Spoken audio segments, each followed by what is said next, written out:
Prazer receber você aqui no Renato de Paula, Ubuntu Podcast. E hoje eu estou com Felipe Oliver. Prazer, cara. Que legal estar aqui. Prazer. Prazer, Filipão. Você tá aqui. Filipão, né? eu já te admiro muito. Obrigado. Já te sigo nas redes sociais. Verdade. E a razão de você estar aqui é que você conseguiu transformar a Libras em algo curioso.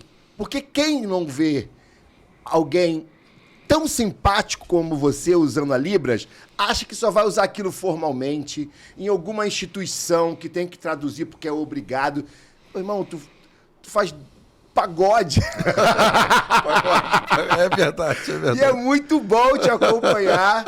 E eu tenho certeza que a comunidade surda também se sente muito acolhida pela sua forma de tradução. E eu acho que até de política, né? Oliver, obrigado por estar aqui, obrigado pelo seu tempo. Então, a nossa visão hoje é falar da comunidade surda e principalmente da Libras. Nosso privilégio de ter uma língua própria brasileira e de podermos ser bilíngue, e pouca gente é bilíngue no país, né? Então, obrigado por você estar aqui. Eu agradeço demais o convite, é incrível estar aqui. E estou bem feliz mesmo de estar hoje aqui. A gente está conversando sobre a língua de sinais e vamos lá. Vamos lá. Primeiro, quero te conhecer, mas para te conhecer é saber de onde vem essa figura simpática, infância, que bairro, como era o bairro, violento, não era? Como é que tio, tia, avó, avô, fala daí da sua vida. Então, o Felipe Oliver, ele vem de uma infância, né, dentro de um local periférico do Rio de Janeiro, né? Inicialmente, eu morava, na verdade, meus pais, né, ainda moram. A gente morava ali próximo a Costa Barros, ali entre a divisão de Costa Barros e Pavuna, basicamente. E eu venho de uma vida bem simples, né? Assim, não foi uma vida, obviamente, fácil, né? Mas meus pais sempre naquele compromisso, né, pessoal de falar: filho, vai estudar, né? Enfim, se dedica aí. Eu acho que todos os filhos já passaram por isso em algum momento.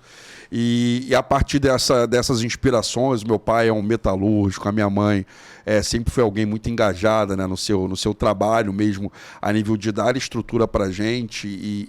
Quando eu falo a gente, eu falo do meu irmão, né, que eu tenho um irmãozinho que é surdo. E ele, obviamente, ele ficou surdo porque a minha mãe teve rubéola na gravidez e por conta da rubéola, ele nasceu surdo.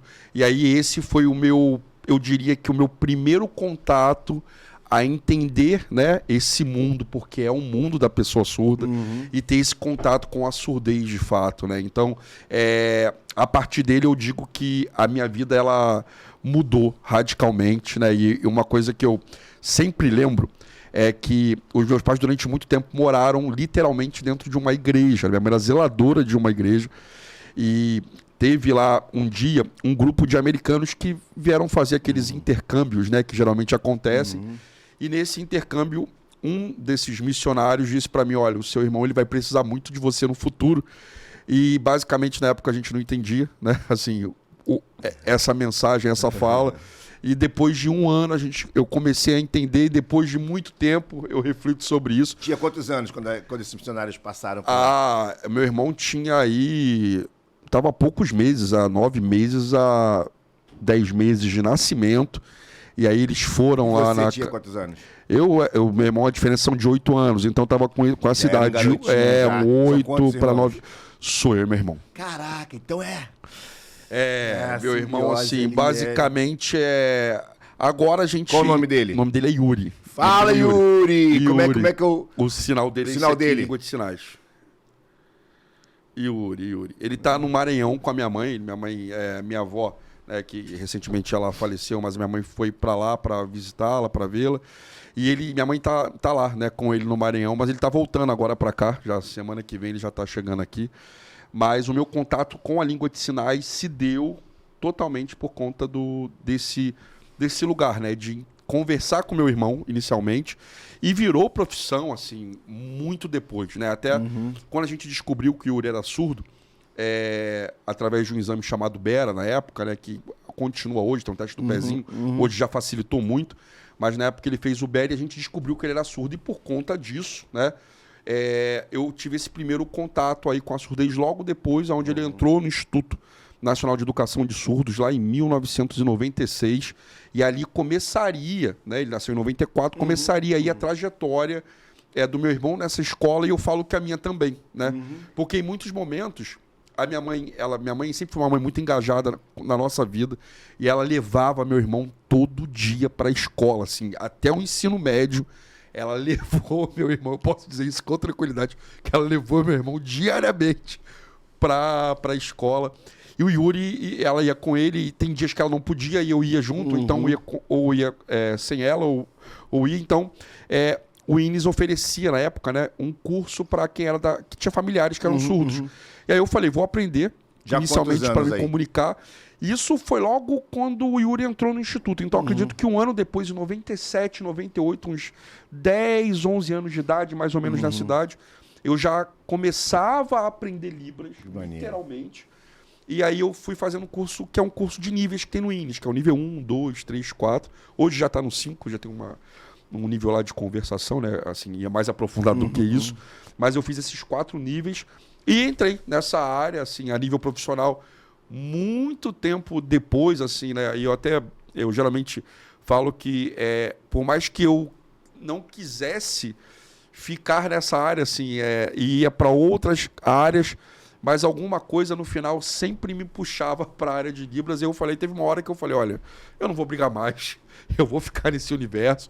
E aí hoje eu trabalho aí como tradutor e intérprete de Libras, eu comecei o meu primeiro trabalho, eu posso dizer, né, que foi dentro do Instituto, inicialmente como terceirizado lá, né, eu tinha um contrato com algumas empresas, o próprio INES fazia, e eu começava a minha vida profissional dentro da primeira faculdade bilíngue do país, que é um curso de pedagogia do Instituto, que tem até hoje lá, que agora virou Departamento de Ensino Superior.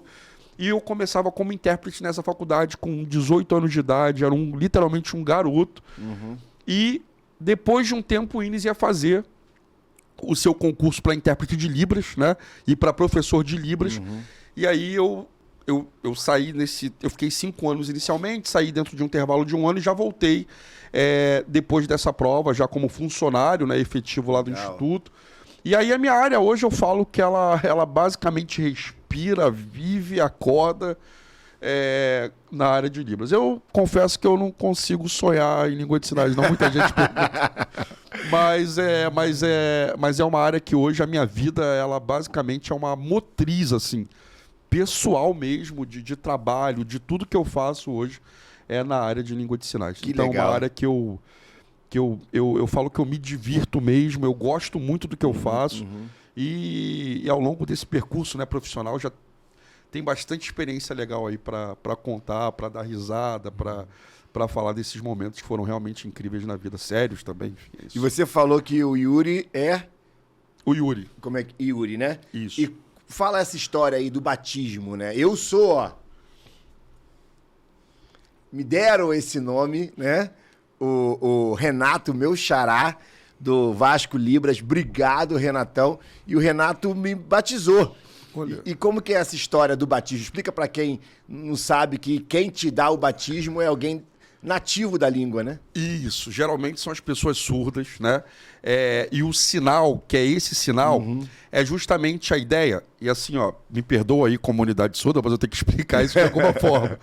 Mas a ideia do batismo é justamente saber o seguinte: dentro da comunidade, né, de um modo geral, socialmente falando, tem muitos Renatos. E aí, o sinal é como se fosse, ok? Eu vou colocar entre aspas um apelido para que eles possam te reconhecer, mas é muito mais que isso. Ele é um sinal que te representa dentro da comunidade surda. Então, se alguém falar qual é o seu sinal, esse é o Renato, e esse aqui é o meu sinal, língua de sinais, o meu irmão que colocou. Por um acaso é o mesmo sinal de Ceará, eu não entendi ainda por quê. Mas, enfim, ele colocou e eu respeito, então ficou esse sinal aí de Ceará, Felipe. E aí dentro da comunidade surda, esse é meu sinal, e a comunidade me conhece assim. Então onde eu vou, quando falo isso aqui, né, esse sinal, né, é o meu sinal em língua de Você sinais. falou de uma comunidade, né? É Então uma você lá comunidade. com 8, já vendo teu irmão, acabou convivendo com os amigos dele. Aí você percebia que você, em algum momento, tinha mais amigos surdos do que não surdos? Ou não aconteceu isso? Então, eu percebi assim, porque é isso, né? Em muitos momentos eu jogava bola com os meninos que nasceram literalmente com meu irmão. Caramba, que legal. Era assim, às vezes, como eu ficava, minha mãe também, a gente ficava em muitos momentos com ele na escola, Uhum. ou eu chegava, eu tava na época, como esse processo de estudante também, né, na minha vida, às vezes eu saía da escola e ia pra lá encontrar minha mãe, por exemplo. Isso aconteceu basicamente durante muitos anos na minha vida. Então eu chegava lá, eles estavam jogando bola, aí eu falava, posso jogar também e tal? E aí isso era interessante porque eu ficava conversando com eles ali no intervalo, ou em algum momento que a gente conseguia, né, enfim, ter essa interação.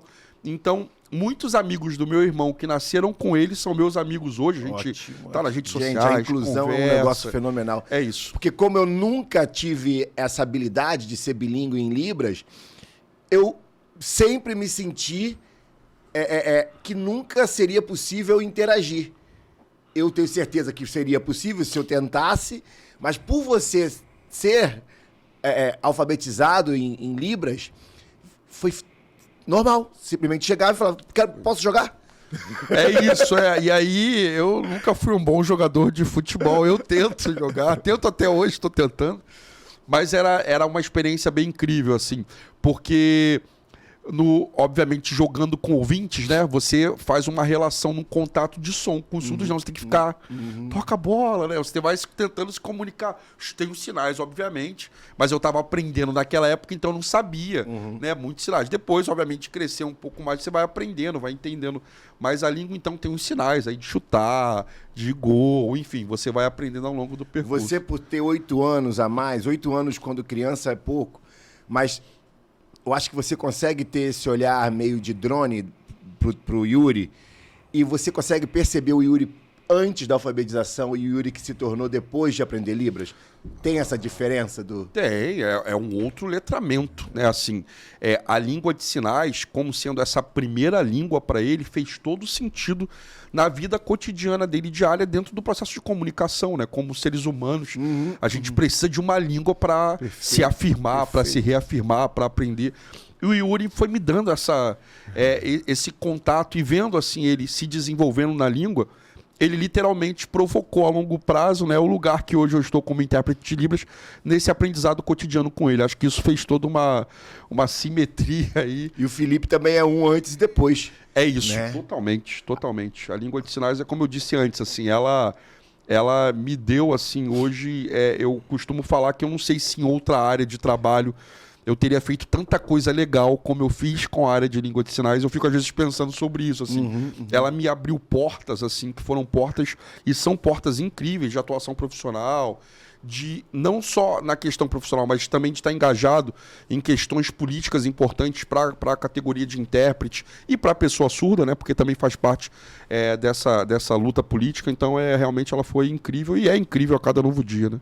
Dá um exemplo aí dessa luta política que você está envolvido. Por que eu estou falando isso? É muito interessante que, primeiro, a gente talvez lembrar da diversidade que é o mundo, o universo, o espectro das pessoas surdas e como é um mundo que a gente pode entrar.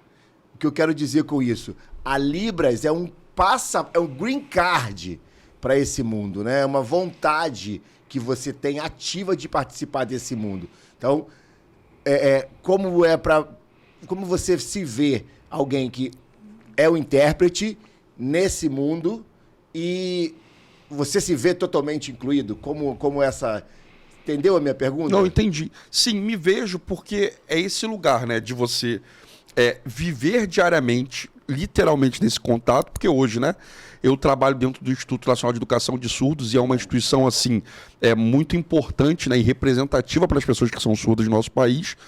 E lá, onde eu atuo, é no CAP da escola. Então, é basicamente todo um cotidiano, né, todos os dias, diariamente, interagindo com as pessoas que são surdas. E pelo fato do meu irmão ter passado por essa escola, né, assim, tem essas outras experiências também que eu trouxe ao longo do percurso, né, de vida, dos coleguinhas dele que se formaram, dos outros colegas que foram estudando e entrando lá ao longo do percurso. Então eu falo que a minha relação dentro da comunidade surda, ela é uma relação totalmente com essa ideia de estar incluído, sim, né, de fazer parte dela e de ter experiências assim que são experiências de realidades extremamente distintas. Quando você falava de diversidade, né, dessa ideia de diversidade das pessoas que são surdas, é justamente esse contato, né? A gente no INES hoje, a gente tem surdos, né, que dominam, que são mais sinalizantes em grande maioria, mas tem surdos que têm outras deficiências, né? Por exemplo, meu irmão, a gente descobriu depois que ele também era autista, tinha um leve autismo, então ele é surdo com autismo. Mas tem outros alunos, tem outras crianças que também têm a surdez atrelada a uma outra deficiência, como os surdos cegos, por exemplo, né, que também fazem parte, né? E aí, hoje o INES ele consegue, né, dentro da sua estrutura, ter lá pessoas surdas com outras deficiências estudando lá, né? Obviamente, a forma metodológica de ensino é diferente, né? Para a pessoa surda com uma outra deficiência, ele vai ter um mediador que vai atuar com ele na sala de aula, o professor que já é um professor, né? Que vai atuar sinalizando. Então, existem muitas dinâmicas lá que acontecem dentro desse espaço para mostrar que a surdez é esse lugar. Como aconteceria para alguém aprendendo português, precisando Exatamente. do mediador. E nesse espectro de diversidade, há uma diversidade também de oportunidade de aprender. Eu sei que o INES é uma referência. Você já viajou o Brasil inteiro. É uma realidade, toda a capital, toda... É fácil aprender Libras pelo Brasil afora? Olha, eu vou dizer para você, Renato, que quando a gente chega nos locais, assim, eu já tive a chance de fazer algumas consultorias técnicas pelo INES, né? E sempre que a gente chega, o INES, por ter esse olhar de ser um centro de referência, assim como o Benjamin Constant, que é o da pessoa cega, as pessoas chegam com muita vontade de entender, né? Tem esse lugar de admiração por ser um centro do de... INES. É um sobrenome, né? É isso, carrega, tem uma identidade, né, muito forte que as pessoas gostam de enxergar dentro daquele espaço que é importantíssimo para a pessoa surda. Só que a gente chega a locais, às vezes, que são locais muito distantes da capital. Eu já fui, por exemplo, para Caraúba, já fui para Mossoró, eu já fui para locais que realmente as pessoas lá elas se dedicam a aprender Libras, mas vão passar por outras dificuldades nas quais talvez as pessoas que moram em grandes capitais não tenham. Mas sempre tem essa realidade de muita admiração por ser o INES o local que é e a sua importância a nível nacional em relação à língua de sinais. Então, o que você está me dizendo é que nós somos referência, nós porque estamos no Rio, que bom, e você chega em locais que essa referência as pessoas estão sedentas por aprender. Isso. E você tem história de pessoas adultas que nunca aprenderam Libras e são surdas? Olha, tem, assim, por um outro acaso dessa área que é tão diversa, hoje eu sou tradutor e atuo no Tribunal de Justiça do Estado do Rio de Janeiro, né, também como intérprete lá. E eu já tive que interpretar audiências que a pessoa que era surda, ela não dominava a língua de sinais. Resumindo, eu chegava naquele ambiente e eu perguntava para alguém da família qual o sinal que você usa em casa para falar isso, para falar aquilo. E aí a mãe, a irmã, o pai, o tio, a tia, alguém que estava da família me falava, esse sinal aqui. E aí eu falava pro juiz, eu peço por gentileza que essa pessoa não saia daqui, porque ela vai me ajudar nesse processo de tradução enquanto eu vou tentar mediar essa comunicação, mas eu falava isso para o juiz ou para a juíza.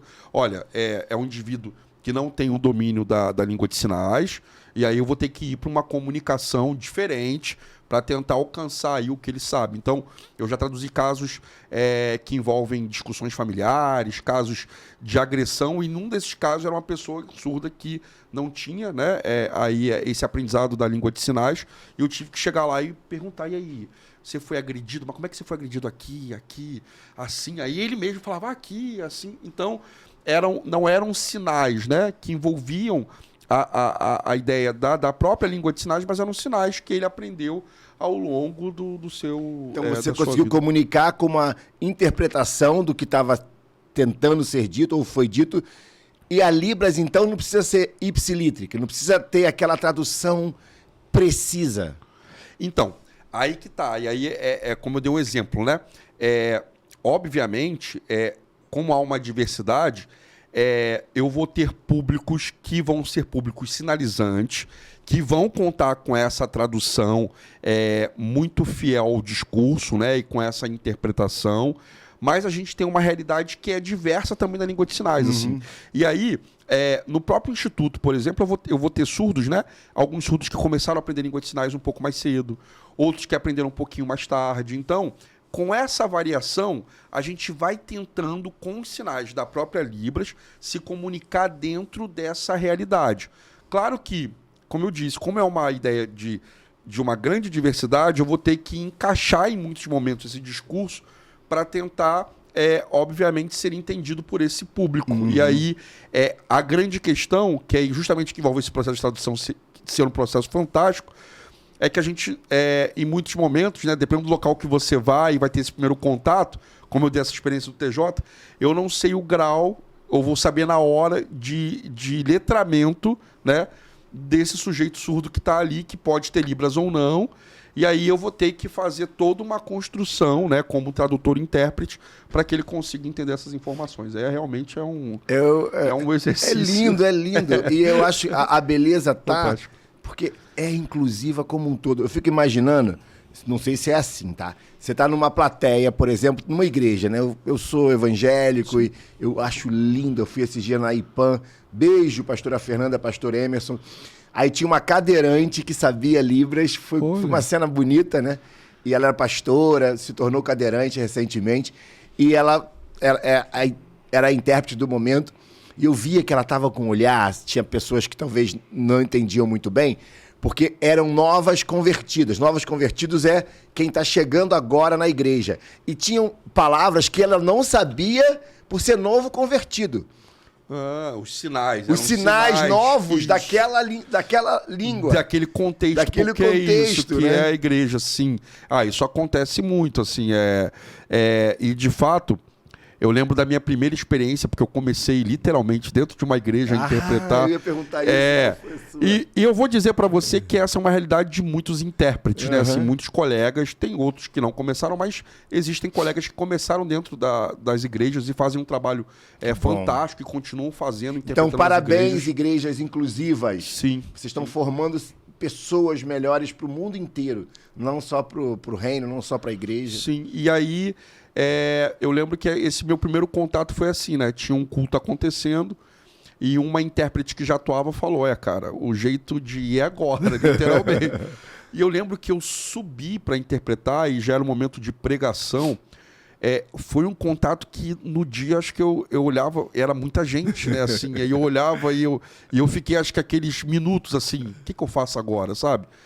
E, de fato, foi esse primeiro contato, né, de mergulho, literalmente, assim, como tradutor. E aí, obviamente, a questão acadêmica, de estudo, veio muito depois, né? Mas esse primeiro contato foi assim, foi imersivo por livre e espontânea pressão, eu diria. Eu ouvi uma história de uma grande amiga minha do desporto. Ela fazia ainda, né? Faz, mas ela era profissional de vela. Então, era um esporte... já é elitizado, e ela foi dar aula particular para um aluno surdo. E quando ela se deparou... Você pode dar aula particular para o meu filho? Posso. E, de repente, chega o filho surdo. E ela não sabia como fazer e precisou ir ao INES, pegou uma consultoria e ela criou um manual, junto com os novos alunos que apareceram, para a vela, que é utilizada agora pelo Comitê Paralímpico Brasileiro, porque não tinha antes. Os sinais foram... Olha. Então é uma língua viva, né? Assim como o português. Sim, tem palavras novas. Sim. E surge... Eu vou dizer para você que diariamente os surdos eles vão criando sinais e isso que eu acho que é fantástico demais na língua, né? Porque vão ter sinais que são tão específicos, como se fossem as nossas gírias. Uhum. E aí uma coisa que eu vejo no INES, e assim, é uma questão bem, bem interessante, que às vezes eles estão nas rodinhas, né, conversando, batendo papo. E aí, às vezes, obviamente, né, assim, a gente vai querer, né? Eu gosto muito de interagir com eles, então sempre no corredor, eu tô passando, eu tô olhando uma conversa, tô vendo, né, eles sinalizando.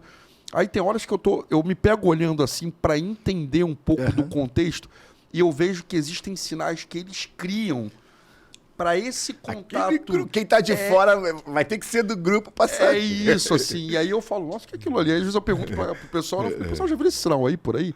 Aí eles brincam e falam, não vi. Eu falei, então, acho que eles estão comunicando uma coisa, alguma questão ali que é, assim, que eles estão entendendo muito bem.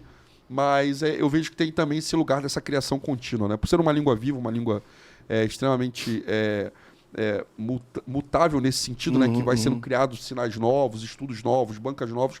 Isso vai fazendo a língua crescer e isso que é muito, muito interessante. Você comentou do quanto politizado você acabou se tornando, né? A gente não fala aqui de política partidária, é política da vida. Da vida. Sim. E as escolas bilíngues, que foi uma ideia, né, que nos últimos anos, aí, talvez até o último ano, ficou forte e hoje pode se tornar uma realidade se continuar a vontade política, mas se continuar uma pressão da sociedade. Se a pressão diminuir, vai embora essa ideia. Conta um pouquinho da ideia, como seria essa escola, já existem modelos... Existem modelos hoje nacionais de escolas bilíngues, é uma luta que a comunidade surda já encampa, né, assim, há muito tempo, né, pessoas que lutaram lá atrás em relação à própria Lei de Libras, que continuam lutando para que as escolas bilíngues sejam efetivas, que elas aconteçam. A Lei de Libras, a gente tem, na verdade, ela é lá de 2002, né, assim, foi a primeira lei. Um decreto veio logo em 2005, logo depois, né. A lei dos intérpretes, por exemplo, veio em 2010, então tem toda uma cronologia em relação... Não era uma profissão a lei dos intérpretes até 2010 ou não? Então, os intérpretes já atuavam, mas não tinham uma regulamentação. Caramba! É recente? É muito novo. E aí agora eu estou engajado no projeto de lei que caminha na Câmara, agora na Câmara não, mas no Senado Federal, e esse projeto de lei visa... pegar essa regulamentação existente e dar o que eu diria de aprimorar, né? Você colocar novos incisos aí para poder melhorar a lei em relação à questão da formação dos intérpretes, que hoje uma grande parte da categoria, né, em grande maioria eu posso dizer assim, já tem a formação em nível superior. Então, quando a lei existiu, era uma lei que falava da formação em nível médio desses intérpretes. Então, assim, a ideia é justamente avançar com essa questão legislativa para que a gente consiga construir no futuro uma lei melhor que atenda os novos profissionais que estão na área, que estão entrando, que já estão atuando, enfim. Mas eu conheço vários colegas que são intérpretes que já atuavam como intérprete de Libras, né? Mas sem essa ideia do reconhecimento, aspas, profissional, por não ter ainda na época uma regulamentação, mas já eram e não deixavam de ser intérpretes. E o Rio tá muito atrás, está na frente? Como é que tá as escolas bilíngues no Rio? Então, no Rio de Janeiro, a gente hoje, tecnicamente, como tem o INES, né, que é um grande centro de referência, eu digo que a gente não está atrás porque o INES está aqui, né? Mas a nível nacional a gente tem alguns exemplos. A gente tem uma escola bilíngue que é lá em Brasília, a gente tem outras escolas bilíngues assim que são nacionais. O Rio, ele tem algumas experiências com escolas bilíngues assim que deram muito certo, que acontecem.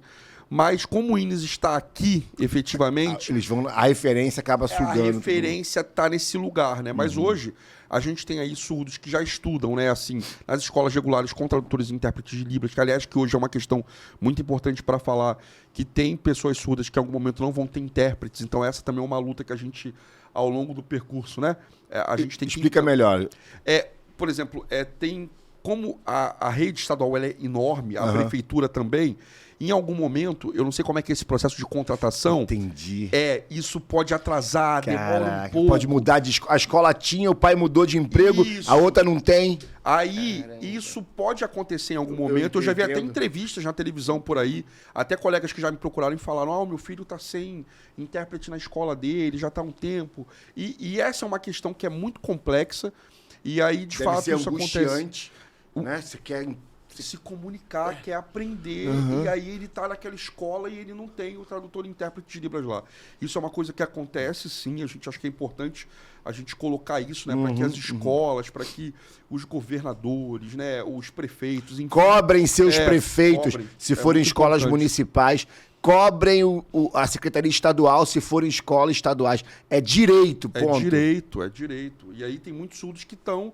aí, né, assim, que querem estudar e não tem aí o seu intérprete de Libras por uma questão. Aí são várias questões, às vezes mudança de contrato, entra uma empresa, acaba o contrato, sai outra, e aí isso gera um conflito, assim, muito complexo dentro da comunidade, e principalmente os pais, né, que querem que os filhos aprendam, que tenham educação e não conseguem ter aí o que é recomendável legalmente para que eles Mas se não tem um gestor inclusivo, ele trata todo mundo igual. E não é para tratar igual, é equânime. É isso, exatamente. É dar o que o outro precisa. Às vezes o outro precisa de mais. Já que vai trocar, não troca aqui, pô. Essa aqui não, só vou trocar quando contratar outro. Então, isso. Acho que essa é a ideia principal. Fala aí dos inusitados. O que você pode contar de experiência? Eu tenho um inusitado que na época da pandemia, Chega lá. eu adorava ver todas as lives, as pessoas fazendo sinais. E eu tinha uma certeza que alguns não sabiam fazer os sinais. E acho que foi na Olimpíada, na África do Sul, acusaram o intérprete de não saber sinais. Isso é verdade, é mito? Pode ter gente que tá fingindo que fala Libras. Já pegou alguém assim? Tem essa cara de pau? Renato, olha, esse é um assunto polêmico na comunidade. Rapaz, que... Vamos lá, vamos lá. Isso aqui é pra você, falou que podia perguntar qualquer coisa. Deixa eu ver. Se ajeita aí, toma uma água. Então, existem casos, sim, de indivíduos que... É o famoso embromation. Em algum momento eles... Assim, aí é uma questão muito subjetiva, né? Assim, eu não sei o que levou. Mas tem indivíduos que, às vezes, o cara aprendeu um pouquinho de língua de sinais, ele é convidado para uma atuação profissional que talvez aí vai ter uma grande visibilidade. E aí ele chega lá, como ele não tem essa experiência... Talvez ele saiu de um local onde ele interpretava, num local micro, para uma coisa macro. E aí chega num lugar, e aí eu vou te falar das experiências, por exemplo, eu não vou falar nomes, obviamente, claro. Ética. Mas a gente tem nas propagandas... Só um nome. Não dá. Mas a gente tem nas propagandas eleitorais do Rio uma atuação que toda propaganda, eu digo para você que a turma, né?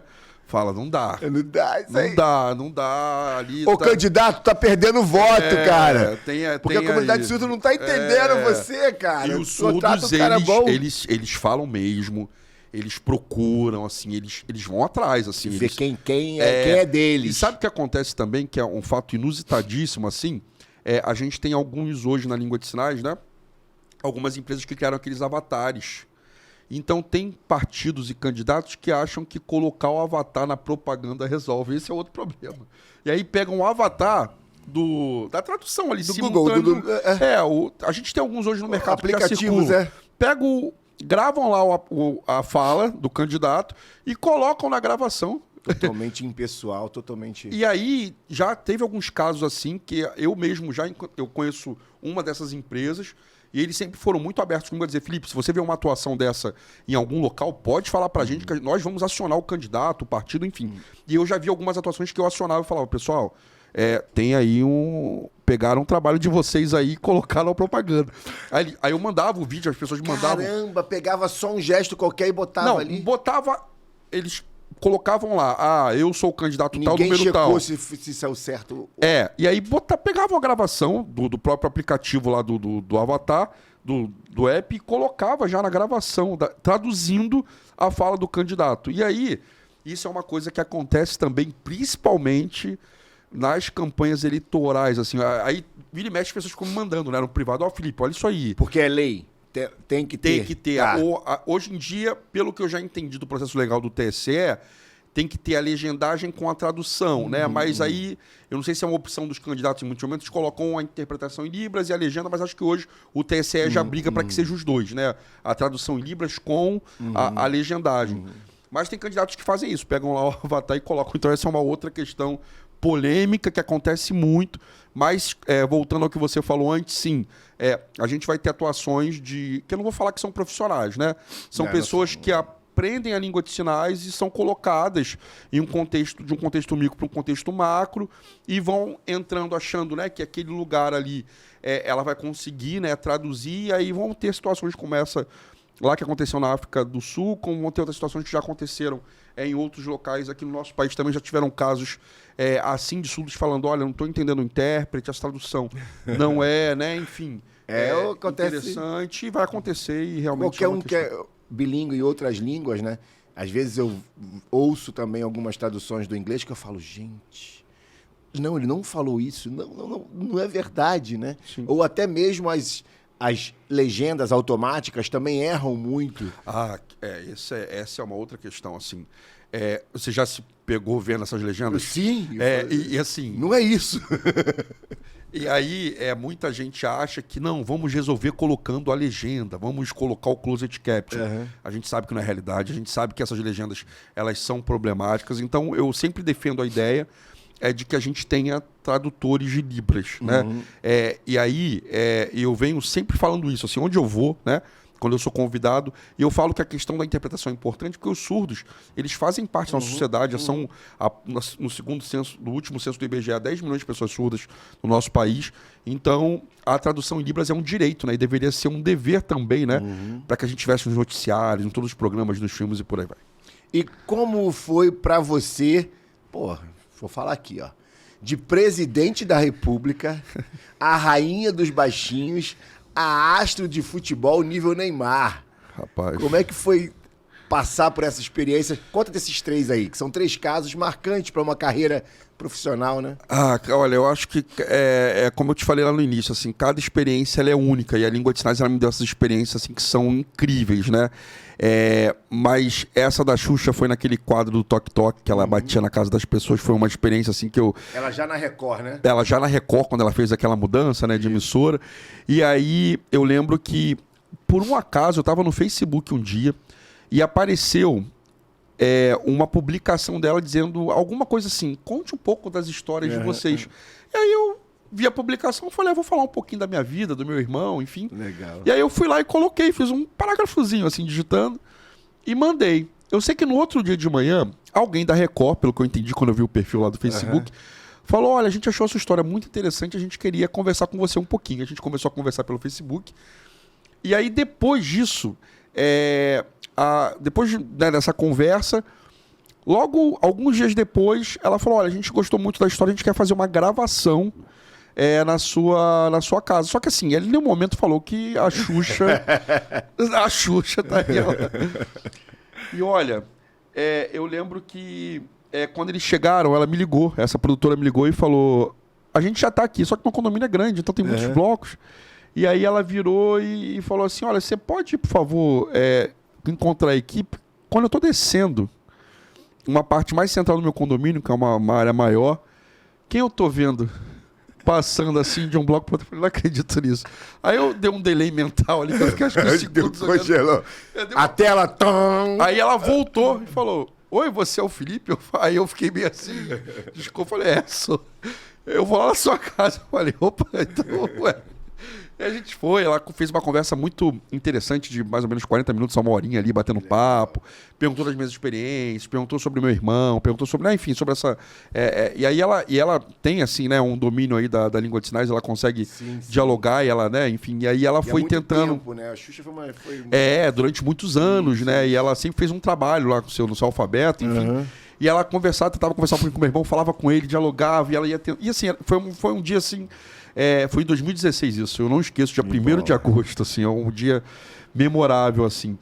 A questão da presidência da República foi uma outra experiência mais recente, né, assim, nova também, que foi algo, assim, incrível. Eu falo que foi uma das experiências que eu literalmente, quando eu comecei, porque a gente foi revezando, né, eu e mais 2 colegas, quando eu fui entrar e eu olhei a quantidade de pessoas que estavam e tinham uma estrutura metálica, eu nunca vi tanta câmera imagina. na minha vida, e eu olhava. Foi na posse do Lula. Agora. Recente, e aí, super quando recente. eu olhava assim para aquele local, eu falei, nossa, que assim, eu estou aqui. Eu acho que a ficha caiu depois, assim, mas na hora deu. Congela, é uma sensação Filipão, assim, única, né? Defenda o propósito, que o propósito vai defender você. A lei da semeadura, ela vem, cara. Quando a gente é de verdade, volta. Entendeu? Você foi pra lá por mérito. Olha a história que você contou até aqui. Teve o Neymar, né? E o Neymar foi esse outro caso, assim. Era um caso que eu tava um dia... Essas experiências são sempre assim, né? Você tá em casa em algum momento da vida... E aí uma produção da época de um dos programas da Globo entra em contato e fala, olha, tem um caso aqui que a gente quer fazer de Tulabel, como é que a gente pode fazer isso? E aí, na época, eu conhecia uma pessoa que é surda, que é o Luiz, que é um surdo que geralmente fazia aquela leitura falada do Fantástico lá atrás. Então ele faz até hoje esse trabalho. Chamei um outro colega meu, também, que é intérprete de Libras, porque ele tem um domínio de espanhol. E aí eu falei, vamos. Aí eles, vamos. Aí a gente chegou, fez a leitura. Foi um caso de racismo, não é? Foi um caso de racismo envolvendo o Neymar e um jogador que era do Olympique de Marselha na época. Quando ele chamou o Neymar de macaco, apareceu na imagem. O que foi interessante, que um dos jornais franceses disse inicialmente que não viram nada disso. E depois que a gente fez a leitura labial, eles meio que voltaram atrás, foi um Le Parisien, se eu não me engano, e voltaram atrás e falaram, não, realmente, ele foi chamado mesmo de mono, né, que é o termo em espanhol, e esse também foi um caso emblemático. Eu dei algumas entrevistas para algumas emissoras nacionais, internacionais também na época, para falar um pouquinho disso. E, assim, são experiências, como eu disse, assim, únicas. Você falou das lives, né? Isso. Eu tive a chance de traduzir lives também que eu falo que são emblemáticas, que foi uma... a minha primeira live nesse momento de pandemia foi do Gilberto Gil e da Isa. Uou! Já começou assim? Já foi assim. Esse dia foi... Eu sei que assim... Eu tomei acho que uns 4 Dorflex no dia. E eram lives que aconteciam na casa, né? Então, essa live foi na casa do Gilberto Gil. Aí depois me chamaram... Aí a turma acho que gostou, né? Enfim, lá essa instituição... É muito bom. Porque vocês passam a emoção da música. Tem que não ser. Dá pra não ser, então dança também. Tem que se e vem no ritmo. E aí depois foi a do Milton Nascimento com Lineker e Cristiane. Aí depois veio da Alcione com o Criolo. Depois veio dos Detonautas. E aí depois eu comecei aí nessa ideia de traduzir, né, shows e eventos. Então, hoje, quando tem eventos assim, né, de música, recentemente, por exemplo, teve o Team Music, né, o Rio, que eu tava lá na praia, e rolou Caetano Veloso, rolou Daniela Mercury. Aí, assim, são sempre experiências que eu falo que são únicas e incríveis, assim, de você tá ali com... Mas é complexo porque, por exemplo, traduzir Caetano Veloso...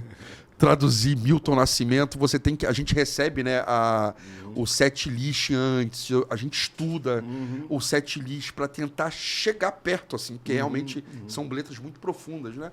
Então são várias experiências, assim, interessantes. Eu já traduzi do rap à MPB, do trap ao pagode, ao samba, enfim, são sempre experiências incríveis. Irmão, o cara sai de Milton Nascimento e vem conversar com o Renato de Paula. Agora eu tô me sentindo mais ainda prestigiado. Não, já estava muito prestigiado. E a gente agora, já chegando aqui numa parte mais forte, que é de educação anticapacitista. Então é muito importante, né? O termo capacitismo é quando você valoriza ou identifica a identidade de alguém pela capacidade dela de fazer algo. Isso é só preconceito. Então, na linguagem, chamar alguém de surdo-mudo, o que é isso? Está errado? Nem tanto? Então, existe hoje, né, dentro da comunidade surda, uma discussão que é muito relevante, muito importante, em relação à nomenclatura a ser utilizada, né? Pessoa surda, surdo, enfim. E a expressão hoje que mais é contemplada é de pessoa surda, né? E isso acontece porque, de fato, as pessoas surdas, elas não conseguem falar por não ouvirem, né? Então, o surdo ele vai ter a sua corda vocal, assim como todos nós, e, obviamente, por não ouvir, ele não vai conseguir aí falar, né? Assim, quando eu falo falar, eu falo aí da questão da língua portuguesa e uma outra língua. Porém, as cordas vocais deles estão lá, né? Existem casos bem assim, eu poderia dizer, né? São casos mais raros de pessoas que são surdas e mudas, mas são casos bem raros na comunidade. Mas grande parte da comunidade hoje são surdos, né?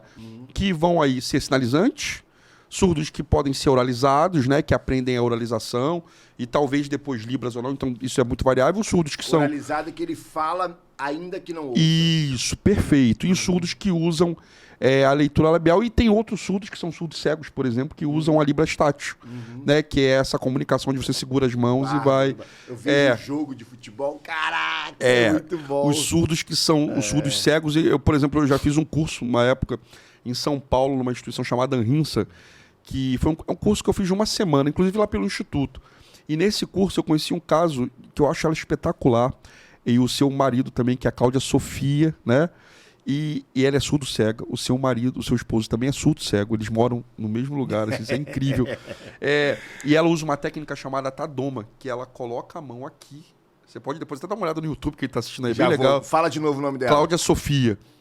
Ela coloca a mão aqui, ela é surda-cega, ela consegue saber o que você está falando pela vibração e o movimento que a gente faz na hora que está falando. Então, ela pede licença sempre com muita educação. Claro. E aí o guia intérprete que vai traduzir vai fazer esse movimento e vai falando, reproduzindo o que está sendo falado, e ela vai com o Tadoma, que é essa técnica, fazendo essa compreensão, e depois ela vai conversando, e é uma interação assim incrível, além da Libra Estátil, né? Então, é um universo incrível. Que mundo fantástico, que aprendizado, que aula. Felipe, obrigado mais uma vez. Eu quero agora agradecer ao seu irmão por existir, trazer essa versão maravilhosa do Felipe para o mundo. Obrigado. Porque eu tenho certeza que você já não se vê sem a Libras. Nós não tivemos a possibilidade de falar de outro assunto, porque você vive Libras, cara. É isso que tá aí em você, é o seu propósito. E agora, dá uma olhada para aquela câmerazinha lá, ó, dá o seu recado final, conta aí o que você espera, quais são as suas próximas realizações. E eu quero voltar aqui. Tadoma é a técnica que eu vou olhar no Google, que já fiquei super curioso. O nome da... Cláudia Sofia. Cláudia Sofia. Dá mais dicas aí pra gente. Incrível. Primeiro, agradecer o convite. Brigadaço de estar aqui, assim, foi incrível essa conversa.